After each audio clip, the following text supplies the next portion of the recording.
Making your own homemade mayonnaise is actually really easy. And the best part is you can control the ingredients and the flavor, because unfortunately, store-bought mayonnaise, almost all of the store-bought mayonnaise, now all you best food lovers, do not start throwing anything at me, but they don't even hide it anymore, you guys. They proudly put on there ingredients derived from a bioengineered source, which means genetically modified. Now, if you're fine consuming GMOs, this is probably not the video for you. But for those of you who are like me and I try to limit the amount of foods that we eat that are GMO crops, this is a big deal for me. And the reason for that, when you look at this, the main ingredient is soybean oil, which a lot of our items that you're buying, if they're processed or store-bought items, you'll notice it's almost impossible to eliminate soybean oil or soy-based products and high fructose corn syrup. Those two crops tend to be in everything, and they are the biggest genetically modified crops grown for Maine agriculture. So we are going to make our own homemade version of homemade mayonnaise. So the first step, and this actually ends up surprising a lot of people if you've never really looked at the ingredients of mayonnaise or understood how it is made, is a fresh egg. So we are going to be using a farm fresh egg. These I just gathered from the coop. So I try to go with freshest as possible. You know, if you have your own backyard coop, then that's obviously a very easy option for you. If not, try to find a local farmer, or you can absolutely use store-bought eggs. Some people like to look for pasteurized eggs and use in homemade mayonnaise. I have always used eggs from our backyard flock and nary had a problem. So we're gonna go ahead and I'm gonna use the whole egg. You'll see some homemade mayonnaise recipes will call for just using the yolk, but we are gonna go ahead and use the entire egg there. Now, if you've never made homemade mayonnaise before at home, it is relatively easy. It's a pretty simple recipe. Doesn't have a ton of ingredients, and you don't need that much equipment to do it. But if you have tried to make homemade mayonnaise before at home and you could not get it to consistently emulsify, meaning half the time you would get mayonnaise and the rest of the time you would just kind of get this runny, goopy mess that never got nice and thick like mayonnaise, I'm with you. In fact, the reason you have not seen a homemade mayonnaise recipe video from me before this is because every time, I kid you not, every time I would go to film a homemade mayonnaise video, that would be the one time that it would not emulsify. And I'm like, I can't figure this out. Every time I go to make it and I'm not on camera, it comes together beautifully. Every time the video camera is plugged in, she never wants to work. So I started digging into a deeper level, like the ingredients and how the emulsification works and what I could do to get a more consistent result on my mayonnaise. So you get the benefit of that today. And the first is adding mustard. Now, I know that's going to sound a little bit odd to add mustard to mayonnaise, but there's actually emulsifying ingredients inside the mustard. The mustard seed itself has emulsifying ingredients, which means it helps the liquid and the oil, right, come together to emulsify to be thick, because typically water and oil don't like to mix, right? So we are going to add to this a teaspoon of prepared mustard. Now, this is just regular mustard. You can use Dijon, you can use, spicy mustard, you can use a little bit thicker where you've got actually, a little bit of the grounds of the mustard in there, more of a grainy mustard, whatever type of mustard you like, floats your boat. Go ahead and put that in. Now, there is a printable version of this recipe on my website, so we will make sure and link to it for you so you can just print it out. But we're going to add our mustard there. And then we are going to go ahead and add our salt, which I'm going to do a half a teaspoon of salt. Just a scant half teaspoon, not quite. We are going to add some of our acid and some more of our liquid ingredients, and that is lemon. So this, if you caught that video, these are lemons that I preserved over 14 months ago. So these are a whole fermented lemon, and I've just got 2 left there, and we are going to use this. We need 2 teaspoons of lemon juice. There we go. Look at that. Can you believe that? It's over 14 months, you guys. Nice, juicy, looking great. So I'm just going to go ahead and use my dirty teaspoon here. No need to dirty up too, right? And we're going to squeeze out 2 teaspoons of lemon juice. there we go. I'm getting myself. All right. Now we've got that added, and now I'm also going to add a teaspoon of white vinegar. And this video is sponsored by Azure Standard. And Azure Standard is one of the few places that I can actually find organic vinegar, which white organic vinegar is harder to find. And there are certain recipes, I make homemade apple cider vinegar and I use raw apple cider vinegar, but there's a few recipes where I actually want the white vinegar.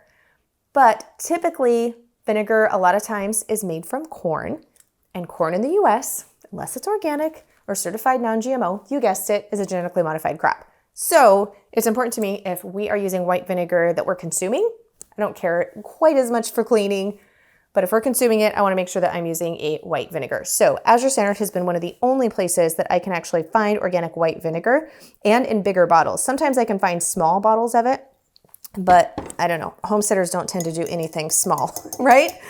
So that is where I am able to get actually, and also the oil, which we're gonna talk about in just a second, that we use, I get from Azure Standard. And if you are a first-time customer and your order is over $50, we've got a coupon code that gets you 10% off, and that is down below in the video description as well. Okay, so we have got all of our ingredients now are in our wide mouth pint size mason jar, except for our oil, which is the last ingredient that we're going to be adding in. And this is 3/4 cup, if I actually measured right. Let's check my measuring. Oh, we're a tad off. We're gonna add just a smidge more. There we go. All right, now we are at 3/4 cup. So I'm gonna pour this on top, because I actually, before we begin to emulsify, so it's gonna take a second, right? When you first pour this in, you can see kind of the mustard and a little bit of the yolk kind of came up a little bit in it. So we're gonna let this set for just a minute so that the oil and then the other water-based ingredients have a chance to kind of settle, filter back out. So you'll have the oil will settle at the top, those will settle at the bottom, right? So we're gonna let that do that for a minute, and we're gonna talk about our oil choices when it comes to mayonnaise. Because there's lots of different oil choices, but oil is really the main ingredient. You can see here, that's by far, we have more oil than we do any of the other ingredients. And it's the oil that you choose impacts the flavor the most. And so when people are starting to make homemade mayonnaise and you're trying to choose which oil to use, that's where you can get a lot of different flavor profiles. And oftentimes it can taste a lot different than what you're used to getting at the store, because soybean oil is fairly tasteless. It doesn't really have a very strong taste. And of course, we use a ton of butter here. I use coconut oil, but none of those are liquid oils unless heated, and we're storing mayonnaise in the fridge. So you need to have something that's a liquid oil. The first couple times I started to make homemade mayonnaise, I used olive oil.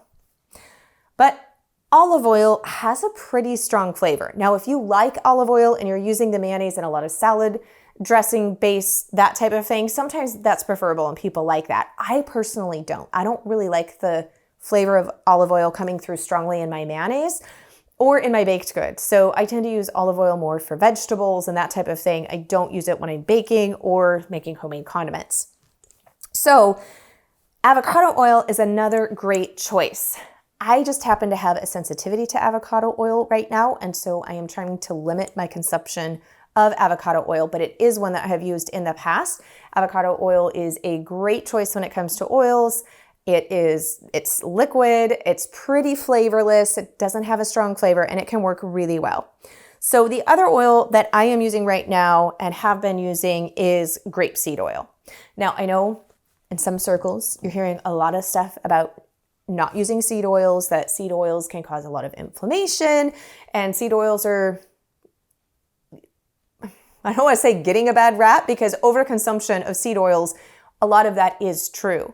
However, I find moderation, right? So having grapeseed oil is not affecting me negatively where some of the other fats are. And I think it's more when we are over consuming things like seed oils, because if you are buying a lot of your food that's made at the store and it's not where you're making it from the base and controlling the ingredients, seed oil is really in everything. It's a fat choice and an oil that most manufacturers choose to use.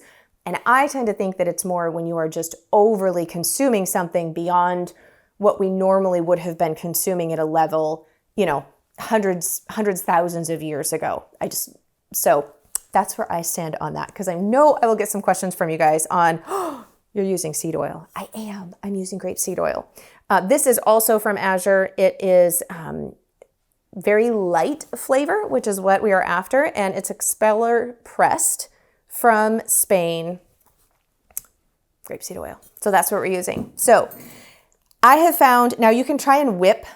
Yeah, I have tried all of the ways. I have tried to whip. I've tried to use my KitchenAid. I've tried to do it by hand to make mayonnaise. And if you do choose to whip it, you have to do this really slow, drizzly pour of the olive oil, because if you put too much olive oil in at once with the egg and the other ingredients, it doesn't want to emulsify. And so your arm, you'll get a great workout, but it will be very, very tired by the end of it. So you can try it by hand, but I'm all about modern homesteading. And an immersion blender, I tell you, this thing, this is one of my favorite kitchen utensils. Appliances, mini appliance? I'm not sure what category it falls under, but I love this thing. So the key is when you put this down, be sure you're gonna go down all the way through to the bottom. No hesitation, do not come back up, okay? Boom, we're at the bottom. Now we're gonna turn this on and we're gonna leave it at the bottom. Don't come off the bottom until it is beginning to emulsify.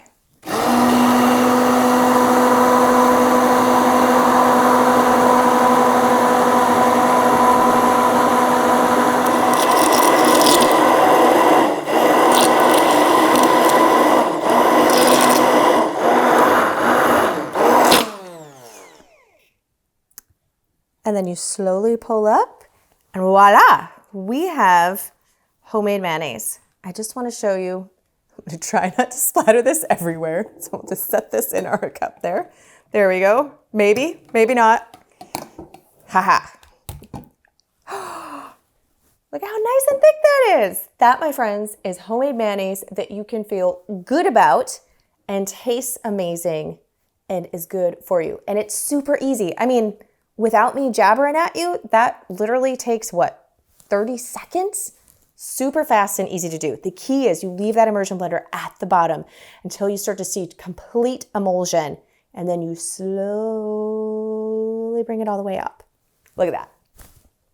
So how long will this last? Well, we have added the addition of our fermented lemons. And so anytime you have a fermented food, it does help increase the shelf life. However, we have raw egg in here, so we definitely will be storing this in the refrigerator. And you'll see a lot of things will say, because it has raw egg, homemade mayonnaise, to, use it within 5 days. I use mine, it's usually gone within about 10 to 14 days. I do make it in small batches, but it comes together super fast. So I will throw a lid on this and we will store it in the fridge. But look at that.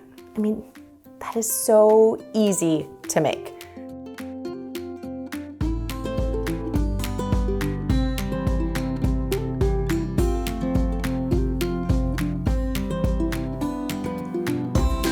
And that is a perfect combination of the lemon, like you get that fresh bite of the lemon, and then the vinegar, and then with the mustard. Like, not hyping it up, you guys, this has so much more flavor than this.